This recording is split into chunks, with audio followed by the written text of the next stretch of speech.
Blood plasma and it's components, blood plasma के इसके components हैं, इसको हम इलेक्ट्रोलाइटिस कहते हैं। ओके,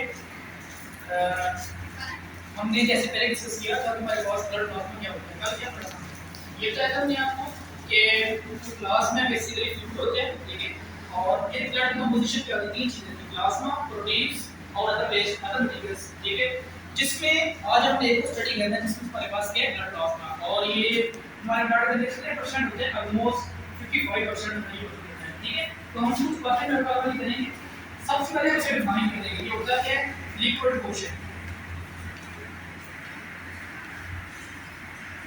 क्या होता है ये लिक्विड पोर्शन, ठीक है। ब्लड प्लाज्मा हमारे पास क्या होता है, यदि ये फ्लूइड होता है, लिक्विड पार्ट होता है, इससे हम इसे क्या कहते हैं, लिक्विड पोर्शन कहते हैं, ठीक है, ये चीज आपने याद रखनी है।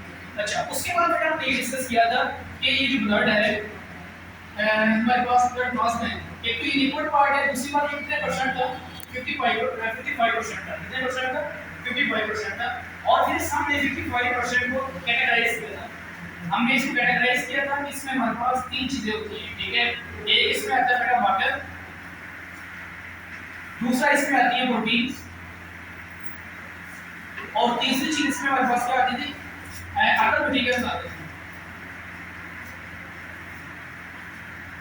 तीन चीजें इसमें आती हैं, water, proteins and other materials.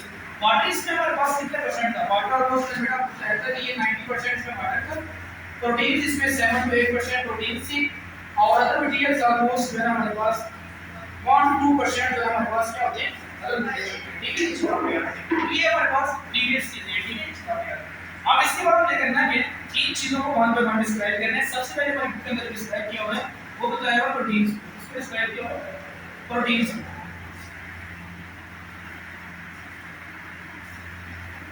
Blood के अंदर तीन टाइप की प्रोटीन मौजूद होती है, हम पहले सबसे पहले इसको लिखते हैं या आपने याद रखना है। एक होती है एंटीबॉडीज, क्या होती है, एंटीबॉडी। उसका बेटा एक होती है इसमें प्रोटीन्स, उसे कहते हैं फिब्रिनोजेंस, फिब्रिनोजेंस, ठीक है। और बेटा थर्ड प्रोटीन होती है इसके अंदर एल्ब्यूमिन, कौन सी होती है, ये जो प्रोटीन होती है ना एन के अंदर, ठीक है, एन के अंदर जो होती है ना वो जल्दी कौन सी प्रोटीन होती है, ये वाली होती है, ठीक है, एल्ब्यूमिन उसे कहते हैं एल्ब्यूमिन प्रोटीन। ये हमारे ब्लड के अंदर ब्लड प्लाज्मा के अंदर भी शामिल होती है, ठीक है, इसे हमने याद रखना है। अच्छा, इसकी सबसे बहुत इम्पोर्टेंट बात है तो ये हमारे पास कि अच्छा हमारे प्लाज्मा के अंदर हमने देखा था कि प्लाज्मा के अंदर क्या होती है, प्रोटीन होती है, ब्लड प्लाज्मा में प्रोटीन होती है।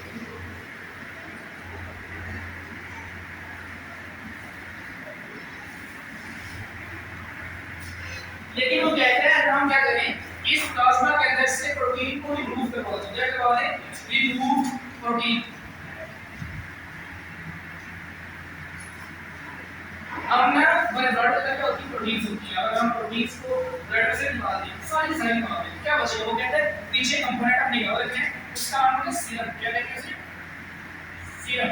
ये एक लिक्विड फॉर्म है जो बेसिकली जिसमें ये सीरम क्या है, ऐसा लिक्विड है जिसका अंदर कोई प्रोटीन नहीं है, प्योर लिक्विड है, ठीक है, इसका अंदर चीजें कोई भी हो सकती है, वाटर हो सकता है, इस तरह की दूसरी चीजें हो सकती हैं, लेकिन इसके अंदर जो है वो बेटा प्रोटीन है, प्रोटीन जो है वो नहीं है। अगर हम प्रोटीन होगी तो प्लाज्मा होगा, लेकिन अगर प्रोटीन नहीं होगी तो क्या होगा, वो सीरम होगा। तो डिफरेंस आपको याद रखना है, अगर तो प्रोटीन है it is known as plasma, blood plasma, अगर प्रोटीन नहीं है तो ब्लड सीरम होगा, ठीक है, ये चीज बेटा आपसे बेटा कोई याद रखनी है। अच्छा, उसके बाद इसमें जो हमने चीज करनी बेटा, हमारे तीन प्रोटीन्स को वन बाय वन डिफाइन करने हैं। सबसे पहले मैं आपसे समझ रखता हूं एंटीबॉडीज।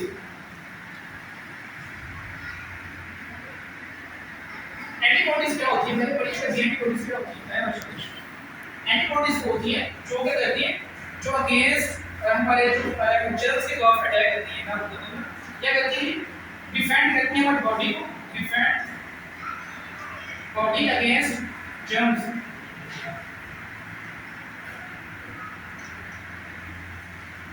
हमारी बॉडी में कोई भी ऐसा बाहर से एयर के थ्रू पार्टिकल्स आ जाए, ठीक है, तो हमारी बॉडी के नुकसान है, तो ये प्रोटीन्स हमारी बॉडी में बैठी हुई है, ठीक है।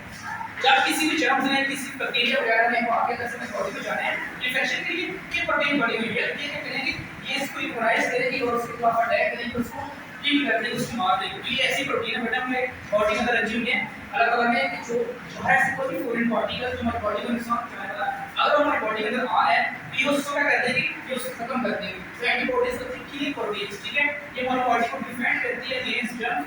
जर्म्स क्या हो सकते हैं, ये बैक्टीरिया हो सकते हैं, ठीक है, बैक्टीरिया वगैरह हो सकते हैं, या कुछ अलग जो है माइक्रो ऑर्गेनिज्म जो नुकसानदायक होते हैं, ठीक है, वो हमारी बॉडी में अगर चले जाएं तो ये उनकी खिलाफ जो है ना वो अटैच करती है और उनको जो है ना वो खत्म कर देती है, ठीक है, क्योंकि हर चीज़ ब्लड के अंदर जाना है, तो ये ब्लड के अंदर मौजूद है, जब वहाँ पे जाएगी कि इस बैक्टीरिया को पकड़े वहाँ पे डील कर देगी, वो डिफेंड कर देगी, ठीक है, ये बढ़िया। ये फर्स्ट प्रोटीन का फंक्शन है। अब नेक्स्ट हमारे पास आती है फिब्रिनोजेंस। सेकंड वाली बेटा प्रोटीन से कहते हैं फिब्रिनोजेंस। इसका सबसे मोस्ट इंपोर्टेंट फंक्शन होता है ब्लड क्लॉटिंग। क्या करना, ब्लड क्लॉटिंग से कहते हैं। अगर यहाँ पे इन्फेक्शन हुआ है, इसमें हम ब्लड भी होता है, ठीक है, इन्फेक्शन होगा, आप देखेंगे कुछ टाइम के बाद यहाँ पे ब्लड जो है वो खुद जो है क्लॉट होना स्टार्ट हो गया, ठीक है, वो ब्लड जो है क्लॉट बनेगा तो अंदर से ब्लड हमारा जो है बंद हो जाएगा, ठीक है, तो ब्लड इसका कमाल है, और इसके अंदर जो ब्लड का प्रोटीन है उसका नाम है फिब्रिनोजन। ये क्या कार्य करती है, ये करती है ब्लड क्लॉटिंग, ये बनाती है हमारी बॉडी के अंदर ब्लड क्लॉटिंग। और अगर ये ब्लड क्लॉटिंग बनती रहेगी तो उससे क्या होगा, हमें इन्फेक्शन का खतरा नहीं होगा, हमारी बॉडी का एक्स्ट्रा ब्लड और बाहर नहीं होगा, ठीक है, तो हमारी लाइफ जो है वो कंटिन्यू रहेगी, उसको कोई नुकसान नहीं होगा। तो फिर मिलना तो बेटा क्या काम है, इससे कोई भी इन्फेक्शन जहाँ पे हो वहाँ ब्लड क्लॉटिंग होनी है, ठीक है, ये चीज़ आपने इस सेकंड प्रोटीन। अब थर्ड है बेटा हमारे पास एल्ब्यूमिन। नेक्स्ट वाली प्रोटीन है हमारे पास एल्ब्यूमिन।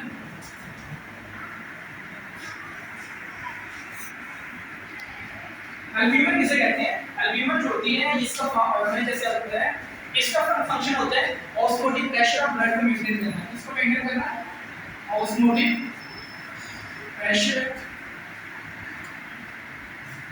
Of blood. इससे किसको रेगुलेट करना होता है, ऑस्मोटिक प्रेशर ऑफ ब्लड। अगर ब्लड के अंदर फ्लूइड वगैरह ज्यादा हो गया, ये कम हो जाए तो ये उसके प्रेशर को नॉर्मलाइज करती है, उसको हमेशा ब्लड के अंदर जो फ्लूइड है, ठीक है, उसको नॉर्मल रखती है, ठीक है, उससे पानी वगैरह सब चीजें हमें, ठीक है, हमारा जो ब्लड बनता है वो फ्लूइड से मिलकर बनता है, तो उस फ्लूइड को मेंटेन करना होता है, वो एल्ब्यूमिन करना होता है। ना तो ज़्यादा ठीक होने देती ब्लड, ना ज़्यादा बनाई लेती है देती, बल्कि उसकी नॉर्मल फॉर्म होती है उसको बना के रखती है, जिससे एल्ब्यूमिन, ठीक है, अपने तो ये फर्स्ट हमारा जो ना इसका पार्ट कंप्लीट हो गया। अब नेक्स्ट हम जो है डिस्कस करेंगे इसके अंदर सॉल्ट्स होते हैं, कौन से हमारी बॉडी में सॉल्ट्स होते हैं उसके बारे में बात करेंगे। ब्लड प्लाज्मा के अंदर डिफरेंट टाइप के सॉल्ट होते हैं, जैसे आपने देखे होंगे कुछ सोडियम क्लोराइड बेटा वो कह रहे हैं सोडियम होता है, उसके बाद क्लोराइड होता है, उसके बाद बेटा इस तरह कुछ स्मॉल अमाउंट्स का सॉल्ट होती है, जैसे वो कहते हैं कुछ सॉल्ट बेटा कैसे होते हैं, स्मॉल अमाउंट के अंदर ऐड होते हैं बॉडी में, ठीक है, उसमें किस चीज का नाम है, जिंक का उसके अंदर, उसके अंदर पोटेशियम है, उसके अंदर बेटा हमारे पास जिंक, कैल्शियम है, मैग्नीशियम है।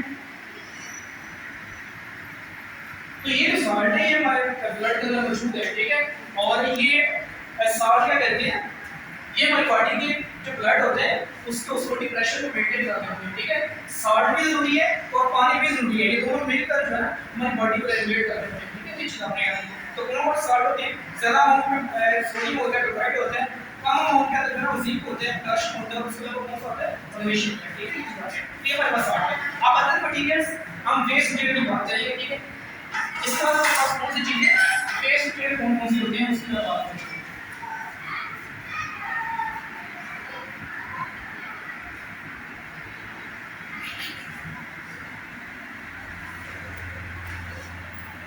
वेस्ट मटेरियल लिखा हुआ है क्या लिखा हुआ है, हाँ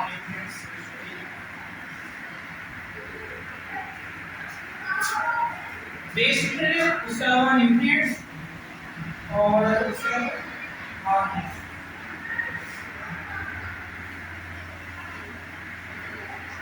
ये जो ब्लड प्लाज्मा होता है इसके अंदर वेस्ट मटेरियल मौजूद होते हैं, क्या होते हैं, वेस्ट मटेरियल मौजूद होते हैं, और वो वेस्ट मटेरियल क्या की जाती है, वो किडनी के थ्रू जो ब्लड होता है प्लाज्मा से निकाली जाती है और उसको बाहर निकाल देते हैं, ठीक है, हमें पता है जो फिल्ट्रेशन का सबसे ज्यादा काम है वो कौन करती है, किडनी करती है, कौन करता है, किडनी करती है। तो जब इसके पास ब्लड जाएगा, प्लाज्मा जाएगा, तो वहां से ऑटोमेटिकली क्या होगा, जो हमारे पास वेस्ट होंगे तो वो खुद रिमूव हो जाएगा और उसको बॉडी से निकाला जाएगा। नेक्स्ट न्यूट्रिएंट हमारे प्लाज्मा के अंदर न्यूट्रिएंट होते हैं और कहां से आते हैं, हमने याद रखना है डाइजेस्टिव सिस्टम से, कहां से आते हैं, डाइजेस्टिव सिस्टम से।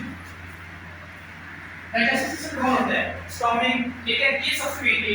तो इस स्टोमक के थ्रू क्या होता है, जो न्यूट्रिएंट है वो हमारे ब्लड प्लाज्मा के अंदर ऐड होती है, ठीक है, और वहीं से जो अपनी बॉडी को टिश्यूज को मिलते हैं, तो बॉडी से हमें एनर्जी मिलती है, ठीक है, ये आपने कहा है।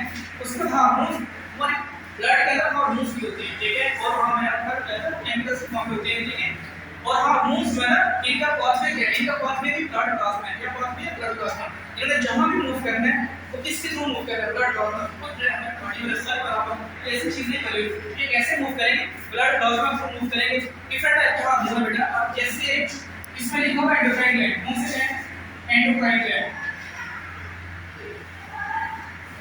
दो तरह के ग्लैंड होते हैं, एक होते हैं हमारी बॉडी का एंडोक्राइन, दूसरे कौन से होते हैं, एक्सोक्राइन। एक्सोक्राइन वो होती है जो टाइप का एक्सोक्राइन ड्रग नहीं होती, जिनका मतलब देखिए ना, जिनमें इस तरह की ड्रग होती है वो होती है एक्सोक्राइन ग्लैंड, जिनमें इस तरह की ड्रग नहीं होती वो कौन से होते हैं, वो होती है एंडोक्राइन ग्लैंड। तो सिर्फ बात है सिर्फ एंडोक्राइन ग्लैंड की ऐसे ग्लैंड जो ड्रग लेस होते हैं, डेफिनेशन क्या बनेगी, ड्रग लेस ग्लैंड, जिनके पास ड्रग नहीं होती।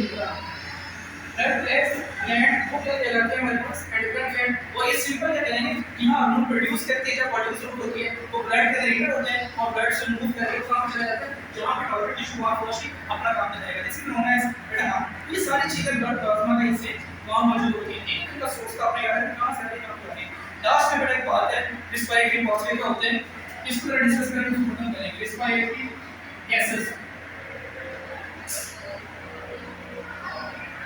दो तरह के रिस्पिरेटरी गैसेस आप जानते हैं, कार्बन डाइऑक्साइड ऑक्सीजन है और दूसरी कौन सी, CO2 कार्बन डाइऑक्साइड, ऑक्सीजन भी है। और ये दोनों गैसेस भी बना इसमें मौजूद होती है ब्लड प्लाज्मा के अंदर, ठीक है। ऑक्सीजन आपको पता है वो रेड ब्लड सेल के थ्रू मूव करती है, ये गैसेस जो है ये रेड आरबीसी को लेंगे, ठीक है, और इसको बेटा जो है वो कहां पे ट्रांसपोर्ट करेंगे, 7 to 8% जो है ये ट्रांसपोर्ट होती है आरबीसी, कहां से कहां, लंग से लेके और कहां पर जाएंगे, बॉडी टिश्यू तक। ऑब्वियसली बेटा क्या करेंगे, लंग से इसको ट्रांसपोर्ट करेंगे और कहां पे लेके जाएंगे, टिश्यूज तक। तो ये कौन काम कर रहा होता है, ये हमारे ऑक्सीजन आरबीसी के साथ कंबाइन होगी, आरबीसी कहां पे, ब्लड के अंदर है, वो 7 to 8% ऑलमोस्ट जो है ना वो ऑक्सीजन पकड़ेंगे, लंग से जो कहां तक लेके जाएंगे, टिश्यूज तक, ठीक है। इस तरह बेटा कार्बन डाइऑक्साइड भी होती है, ये भी हमारे पास क्या होती है, ये टिश्यू से वापस आती है, ब्लड के थ्रू बॉडी से क्या होती है, रिमूव हो जाती है। एक्चुअली उसने ये बताया हमारे पास कि बेटा जो आरबीसी है ये 0.5%, कितने परसेंट, 0.5% जो है ऑक्सीजन ट्रांसपोर्ट नहीं होती, बल्कि ये प्लाज्मा के अंदर ही रहती है। कितने परसेंट, 0.5% ऑक्सीजन कहीं नहीं जाती, ये आरबीसी हमेशा हमेशा काम करती है, ये ब्लड के अंदर रुकी रहती है। और कार्बन डाइऑक्साइड कितने परसेंट, ये ऑलमोस्ट को बताता है ये 7 to 8%, 8% का जो कार्बन डाइऑक्साइड है ये हमेशा कहां पर डिसॉल्व रहती है, ब्लड के अंदर डिसॉल्व रहती है, ये ट्रांसपोर्ट नहीं होती, ठीक है। बहुत सारे ट्रांसपोर्ट हो जाती है, लेकिन कुछ अमाउंट में ये क्या होता है, ये बॉडी के अंदर पड़ी रहती है। तो ये चीज आपने याद रखनी है कि गैसेस भी हमारे ब्लड प्लाज्मा के हिस्से हैं, उसके अलावा हार्मोन्स, न्यूट्रिएंट्स, टेस्ट मटेरियल, ये सारी चीजें वहां से फिल्टर होती हैं और वहां पे फंक्शन प्रोवाइड करती है, ठीक है। निकल लो।